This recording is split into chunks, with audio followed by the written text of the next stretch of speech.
జై శ్రీమన్నారాయణ. నేను మీ icon astrologer Gattupalli Suresh Babu.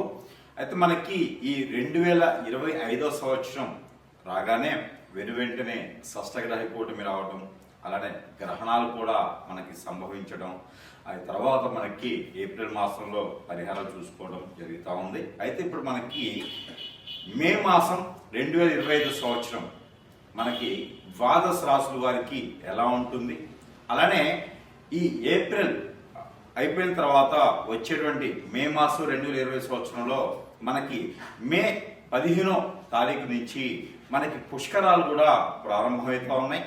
ఈ యొక్క సరస్వతి నది పుష్కరాలు అనేది ప్రారంభమవుతూ ఉన్నాయి. ఇవి 12 రోజులు ప్రకారంగా చేయడం జరుగుతూ ఉంది.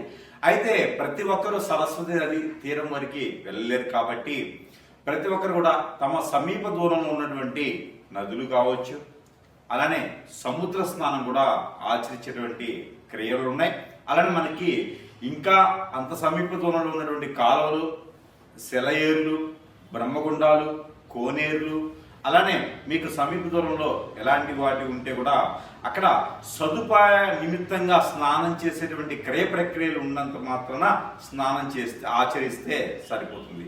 మరొకటి, ఈ యొక్క స్నానం ఆచరించడం, ఈ పుష్కర కాలం కూడా ఎలా ఉంటుంది అంటే కనుక పెద్దలకి చేసేటువంటి కార్యక్రమాలన్నీ కూడా చేసుకుంటే చాలా ఉన్నతంగా ఉంటుంది. అన్ని రకాల రుమ్మతులు కూడా తొలగిపోయేలా ఉంటుంది.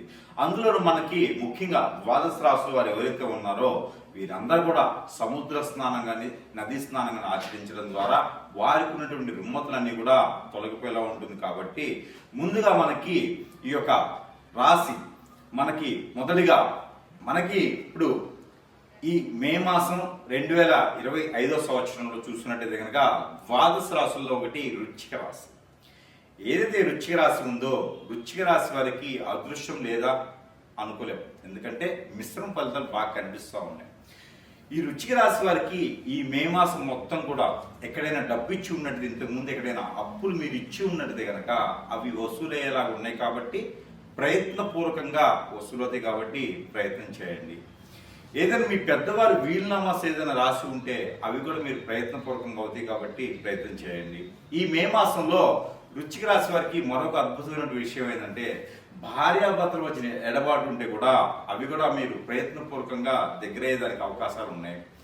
ఇంకొక ముఖ్య విషయం ఏంటంటే అన్నా తమ్ముల మధ్యన, అక్కా చెల్లెల మధ్యన, అన్నా చెల్లెల మధ్యన తగాదాలు అయితే కనుక, తల్లి తండ్రుల మధ్యన, అలానే పిల్లలకి తల్లిదండ్రుల మధ్యన తగాదాలు అయితే కూడా తీర్చుకునేందుకు అవకాశాలు బాగా ఉన్నాయి. కాబట్టి అవి మే 15వ తారీఖు తర్వాత మీరు కూర్చొని మాట్లాడుకొని సరిదిద్దుకుంటే కనుక మీతోనే ఆ సమస్య పరిష్కారం దొరికే మార్గం ఉంది. కాబట్టి పర్టికులర్గా అంటే తప్పనిసరి పరిస్థితులు మీరు ప్రయత్నం చేయండి. వృశ్చిక రాశి వారికి ఎవరైనా పొలిటీషియన్స్ అంటే పాలిటిక్స్లోకి వెళ్ళాలి అని అనుకున్నటువంటి కొత్త వారు ఎవరైనా ఉంటే 14వ తారీఖు తర్వాత, మే 14వ తారీఖు తర్వాత కనుక ప్రయత్నం చేయండి, ఖచ్చితంగా అవుతుంది. వ్యాపారం కొత్తగా ఏదైనా మొదలు పెట్టాలనుకుంటే కనుక 17వ తారీఖు, మే మాసం 17వ తారీఖు తర్వాత 2020 సంవత్సరంలో మే మాసం 17వ తారీఖు తర్వాత మొదలు పెట్టండి. అది కూడా వస్త్రాల వ్యాపారం, అలానే చేపలు, రొయ్యలు, చెరువులు లాంటివి, అలానే కనుక ఇంకా మీకు కాస్మెటిక్స్, ఫ్యాన్సీ షాప్స్ లాంటి వ్యాపారాలు మీకు సానుకూలంగా ఉంటాయి. లేదా ఏదైనా పూజా స్టోర్స్ కూడా మీకు సానుకూలంగా ఉంటాయి. అంటే పూజా సామాగ్రి అమ్మేటువంటి ఏదైతే స్టోర్స్ ఉంటాయో అలాంటి దుకాణాలు కూడా మీకు కలిసి వస్తాయి. అలానే వృశ్చిక రాశి వారికి ఇంకేదైనా మనకు ఉన్నటువంటి రంగాల్లో కావచ్చు, మీరు ఏదైనా పార్ట్నర్షిప్ వ్యాపారాలు చేయాలనుకుంటే కనుక ఖచ్చితంగా ఈ మే మాసంలో అయితే కొత్తగా మొదలు పెట్టేదానికి ఏదైతే ఉందో అది పార్ట్నర్షిప్ కాకుండా మీరు సొంతగా ఏదైనా మొదలు పెట్టుకుంటే కనుక రాణించేందుకు, దినదిన అభివృద్ధి అయ్యేందుకు ఆస్కారం కనబడుతూ ఉంది.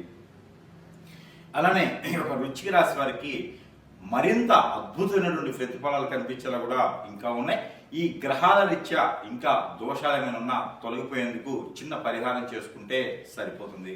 అలానే ఈ యొక్క వృశ్చిక రాశి వారు ఈ మే మాసం 2020 సంవత్సరంలో 15వ తారీఖు నుంచి పుష్కరాలు కూడా మనకి ఆరంభమవుతున్నాయి. కాబట్టి ఈ పుష్కరాల కాలంలో మీరు నది, సముద్రం తీరాన ఎక్కడైనా సరే మీకు సమీప దూరంలో ఉన్నటువంటి నీళ్లు దగ్గర స్నానం ఆచరించడం ద్వారా మరీ మంచిది.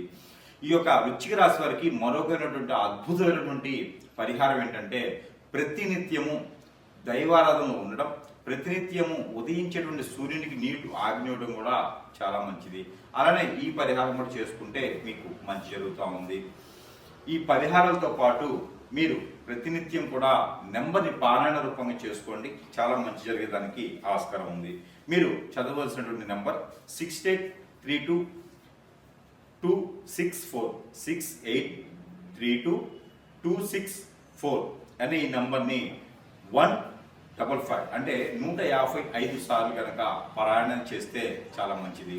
అయితే చేతిలో కిస్మిస్ కానీ ఏదైనా ఎండి ఖర్జూరా కానీ ఒక 5 చేతిలో పెట్టుకొని ఈ నెంబర్ని 125 టైమ్స్ పారాయణం చేసి అవి మీరు స్వీకరించినట్టయితే కనుక మీలో ఉన్నటువంటి రుమ్మతులే కాకుండా గ్రహరీత్యా దోషాలు కూడా తొలగిపోయేసి అదృష్టవంతులయ్యేందుకు ఆస్కారం కనబడుతుంది. కాబట్టి ఈ మేర చిన్న చిన్న పరిహారం చేసుకుని అదృష్టవంతులు అవ్వండి. అయితే కనుక ఈ రాశి వారు కనుక ఈ చిన్న చిన్న పరిహారాలు చేసుకోవడంతో అదృష్టవంతులయ్యేదానికి ఎక్కువ అవకాశాలు కనిపిస్తున్నాయి. కాబట్టి మీకు ఈ రాశి వారు చిన్న పరిహారం ఏంటంటే, మీరు చేయవలసినటువంటి పరిహారం ఏంటంటే కనుక ప్రతి మంగళవారం, ప్రతి బుధవారం ఏదైనా మీకు సమీప దూరంలో గోశాలలు కానీ లేకుంటే కనుక మీకు ఎక్కడైనా మనకి రోడ్డు మీద నడిచే వెళ్ళేటువంటి గోవులు ఏవైతే ఉన్నాయో ఆ గోవులకి గోధుమ రొట్టెలు తినిపించడం, అలానే మీరు గరిక బెల్లం కలిపినటువంటి ఏదైతే పదార్థం ఉంటుందో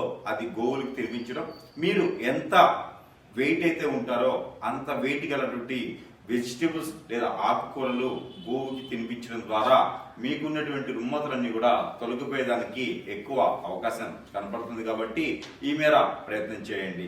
మరొక రెమెడీ ఏంటంటే కనుక మీ దగ్గర ఏదైనా రాగి కాయిన్ సంబంధించిన మనకి పాత రోజుల్లో వాడేటువంటి రాగి కాయిన్ కానీ లేకపోతే కనుక రాగి తీగ, రాగి నాణెం, రాగి రేకు, ఏదైనా రాగి పాత్ర, రాగి చెమ్ము, రాగి గ్లాసు అలాంటిది ఏదైనా రాగికి సంబంధించినటువంటి వస్తువులు ఏవైనా ఉంటే కనుక అవి పాతవైనా కొత్తవైనా ఆల్రెడీ మీరు ఇంట్లో వాడి తీసి పడేసినటువంటి వస్తువులు ఏమైనా ఉంటే కూడా అవన్నీ కూడా మీరు ఏదైనా సముద్ర తీరం కానీ నదీ తీరానికి కానీ మీరు పుష్కరాల సమీపంలో పుష్కరాల నిమిత్తంగా మీరు స్నానం ఆచరించడానికి వెళ్ళినప్పుడు అయితే కనుక అవి ఏవైతే ఉన్నాయో అవి అందులో ఆ పుష్కర కాలంలో గనక మీరు ఆ స్నానం ఆచరించేటప్పుడు అవి కూడా మీరు ఏదైతే మీ కోరికలు, ఏదైతే మీకు రుమ్మతులు, ఏవైతే మీకు తీరనటువంటి పితృల శాపాలు ఏవైతే ఉన్నాయో అవన్నీ కూడా తొలగిపోవాలి అనుకొని ఆ రాగి కాయను, అలానే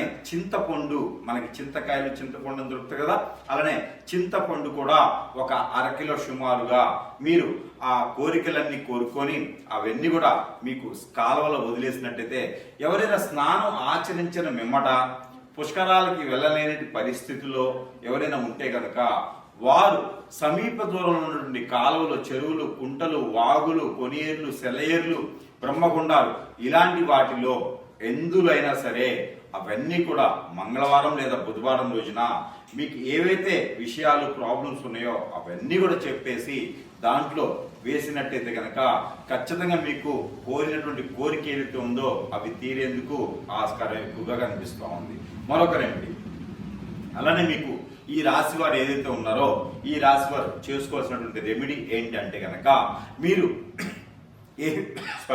ఏవైతే మనకి దొరికేటువంటి అంజీరు ఒక 50 గ్రాములు, పిస్తా ఒక 50 గ్రాములు, కుంకుమ పువ్వు ఒక 2 గ్రాములు ఇవి తీసుకొని, పన్నీరు ఒక 50 గ్రాములు తీసుకొని మీరు ఆవు పాలు కానీ గేదె పాలు కానీ ఒక 1/2 లీటర్ తీసుకొని వాటిలో ఈ మిశ్రమాన్ని కలిపి చెరుకు రసం కూడా ఒక 50 ml కలిపేసి కనుక ఈ యొక్క రసాన్ని మొత్తం తీసుకొని ఈ ద్రవ్యాన్ని నాగ పడిగల మీద కానీ, పుట్ట దగ్గర కానీ, లేదా వేప చెట్టు, రావి చెట్టు కలిసిన దగ్గర కానీ, మేడి చెట్టు, మారేడు చెట్టు దగ్గర కానీ, మీరు ఉసిరి చెట్టు దగ్గరైనా సరే ఈ యొక్క అభిషేకం మొదల్లో కనుక చేసినట్టయితే కనుక ఆ చెట్టు చుట్టూ ప్రదక్షిణ చేసి దానిలో పోసినట్టయితే కనుక మీరు ఆర్థిక ఇబ్బంది నుంచి బయటపడేదానికి, విదేశీ ప్రయత్నం చేసేవారు కూడా ఖచ్చితంగా విదేశాలకు వెళ్ళేదానికి, ఇంటర్వ్యూస్ వెళ్ళేదానికి కూడా ఖచ్చితంగా ఇది తోడ్పడుతుంది. కాబట్టి ఈ రకమైనటువంటి పరిహారం చేసుకోవచ్చు. మరొక పరిహారం ఏంటంటే కనుక సజ్జలు ఏవైతే ఉన్నాయో ఈ సజ్జలు కూడా ప్రతిరోజు కూడా ఒక గుప్పెడు సజ్జలు మన ఇంట్లో ఏదైనా మీకు కోళ్ళు పెంచితే కోళ్ళు కానీ లేదా రోడ్డు మీద ఉండే పావురాళ్ళకి పక్షులకి కనుక మీరు వేసినట్టయితే కనుక మీకున్నటువంటి ఆర్థిక స్థితిగతులే కాకుండా ఆరోగ్యపరంగా ఏదైనా సమస్యలు ఉన్నా కూడా శత్రుభయం శత్రుపీడ కూడా మీకు తొలగిపోయేలాగా ఉంటుంది కాబట్టి ఈ మార మీరు ప్రయత్నం చేయండి. అలానే మనకి కర్పూరం బిళ్ళలు అని దొరుకుతాయి. ఈ కర్పూరం బిళ్ళలు ఒక 5 శనివారం రోజున ఒక 5 బిళ్ళలు తీసుకొని అలానే మనకి ఇంటికి కట్టేటువంటి పట్టిక అని అంటారు.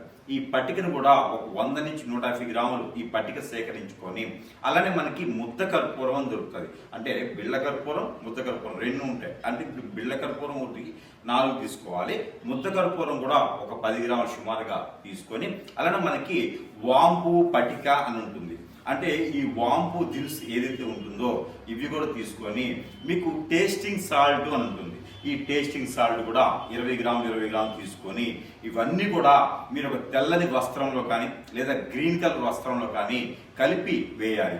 అలానే ఇంగువ కలిపినటువంటి నీరు ఏదైతే ఉందో దాంట్లో ఈ యొక్క ఏదైతే ఉందో ఇది ఒక గంట సేపు నానబెట్టిన తర్వాత ఆ గంట సేపు నానబెట్టినటువంటి వస్తువు ఏదైతే ఈ మూట ఉందో ముడుపు ఇవన్నీ కూడా ఆ డబ్బా మొత్తం తల చుట్టూ 7 టైమ్స్ తల దగ్గర నుంచి కాలు వరకు 7 టైమ్స్ తీసుకొని అవన్నీ కూడా పారినటువంటి నీటిలో వేయడం ద్వారా మీలో ఉన్నటువంటి రుమ్మతులే కాకుండా ఆర్థికపరమైన ఇబ్బందులే కాకుండా ఆరోగ్యపరంగా కాకుండా జాబులో వెసులుబాటు కూడా మీకు కనిపించేలా ఉంది. కాబట్టి ఈ మేర చిన్న ప్రయోగం చేయండి. అలానే జాబులో వెసులుబాటు, సొంతగా ఏదైనా గృహం కొనుక్కోవాలన్నా వాహనం కొనుక్కోవాలన్నా కూడా పితృదోషాలు ఏమైనా ఉంటే కూడా తొలగిపోతే స్టమక్ రిలేటెడ్ ప్రాబ్లమ్స్ ఎవరికైతే ఉన్నాయో వారికి కూడా ఇలా చిన్న రెమెడీ చేయడం ద్వారా ఈ పరిహారం ద్వారా అన్ని రకాల రుమ్మతులు కూడా తొలగిపోయేలా ఉన్నాయి. కాబట్టి ఈ మేర ప్రయత్నం చేయండి. మరొక రెమెడీ